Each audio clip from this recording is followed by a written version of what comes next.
अंदरूनी खेल कौन क्या खेलता कोई देखने जा रहा है। तो क्या कारण हुआ कि मतलब पार्टी को सफलता नहीं मिली। अब कौन हावी हो रहा है कौन नीचे जा रहा है अभी नहीं कहा जा सकता। तो पार्टी बैठ के समीक्षा करेगी कि आखिर क्या कारण हुआ 2024 में इतनी सफलता मिली। बिहार की राजनीति के किंग मेकर लालू यादव को माना जाता है, वहीं नीतीश कुमार को चाणक्य माना जाता है। रुपौली विधानसभा उपचुनाव के नतीजे आ चुके हैं और जिस प्रकार से जनता ने तेजस्वी यादव और नीतीश कुमार के कैंडिडेट को नकारने का काम किया और निर्दलीय प्रत्याशी रहे शंकर सिंह ने जीत दर्ज की। हमारे साथ तमाम मुद्दों पर बात करने के लिए जेडीयू के एमएलसी गुलाम गौस जी हैं, उनसे बात करेंगे और समझने की कोशिश करेंगे कि आखिर क्या कारण रहा कि जेडीयू के प्रत्याशी कलाधर मंडल को जनता ने नकार दिया और शंकर सिंह ने धमाकेदार जीत हासिल की। सर, रुपौली उपचुनाव में लगातार जेडीयू की ओर से जो उम्मीदवार थे कलाधर मंडल, उनके तरफ से दावा किया जा रहा था, जेडीयू की तरफ से दावा किया जा रहा था कि रुपौली में जेडीयू झंडा गाड़ने का काम करेगी, लेकिन हालात देखिए कि बीमा भारती नंबर 3 पर आ गई, 5 बार विधायक रहीं, लेकिन निर्दलीय जो प्रत्याशी शंकर सिंह थे उन्होंने धमाकेदार जीत हासिल की। कहाँ कमी रह गई आप लोग की पार्टी? ये तो स्थानीय जो चुनाव होते हैं विधानसभा में बहुत सारे कारण होते हैं।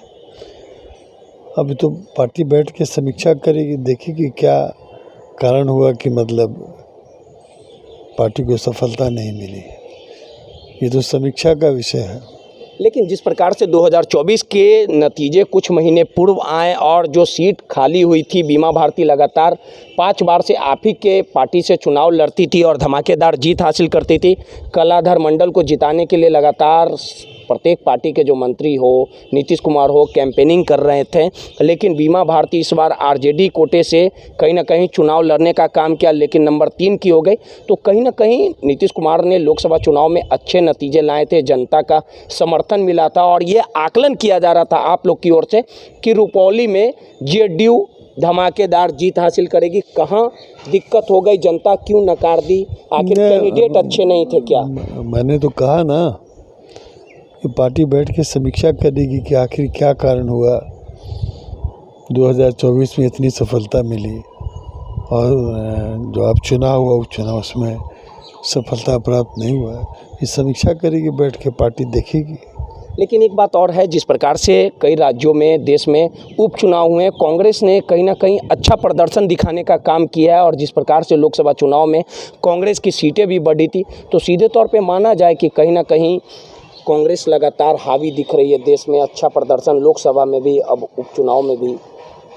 ये ठीक है, नतीजे ये तो अभी तो कुछ नहीं कहा जा सकता इसके बारे में। जो परिणाम आ रहे हैं जिस तरह के, अब कौन हावी हो रहा है कौन नीचे जा रहा है अभी नहीं कहा जा सकता। एक आखिरी सवाल है गुलाम गौस जी, आप बिहार की राजनीति को अच्छे से समझते हैं, कई पदों पे रहे हैं, अभी जेडीयू के विधान पार्षद भी हैं और कहाँ किस तरह की हवा चलेगी ये बारीकी से आप समझते हैं। आखिर रुपौली में जो पूरा चुनाव हुआ, सीधे तौर पे बीमा भारती एक अच्छी उम्मीदवार भी थी, मंझी हुई खिलाड़ी थी, 5 बार से वहाँ विधायक रही, इस बार सांसद का चुनाव लड़ी, हार भी गई। पप्पू यादव ने भी समर्थन देने का काम किया। तो आखिर कुछ गुना भागा समझ में नहीं आया कि नीतीश कुमार का भी जादू नहीं चला, तेजस्वी यादव का भी जादू नहीं चला और एक जो जिसको कोई जानता नहीं है, किसी पार्टी का नहीं है, शंकर सिंह, वो जीत जाते हैं। मैंने तो कहा ना कि सभी पार्टियों के लिए सोचने का विषय है ये। काम करना पार्टी समीक्षा करेगी, देखेगी क्या कारण हुआ तो जनता ने इतना समर्थन दिया 2024 के चुनाव में लोकसभा में और अब उस तरह का परिणाम नहीं आती है, तो समीक्षा का विषय है। तेजस्वी यादव के भी कैंडिडेट हार गए। मैं सभी की बात कर रहा हूँ, सभी लोगों के लिए सोचने की बात है। एक आखिरी सवाल है, जिस प्रकार से जो बातें सामने आ रही है कि पप्पू यादव के सामने जो आरजेडी ने बीमा भारती को उतारने का काम किया था, पप्पू यादव ऊपरी मन से भले ही बीमा भारती का समर्थन कर दिए थे, लेकिन अंदरूनी खेल उन्होंने खेला था, इस पर क्या? ये हम नहीं कह सकते। अब अंदरूनी खेल कौन क्या खेलता कोई देखने जा रहा है। नीतीश जी का कहीं ऐसा तो नहीं नहीं है? नहीं, ऐसा ये सब बेकार सवाल है सर। चलिए, सीधे तौर पे गुलाम गौस साहब थे।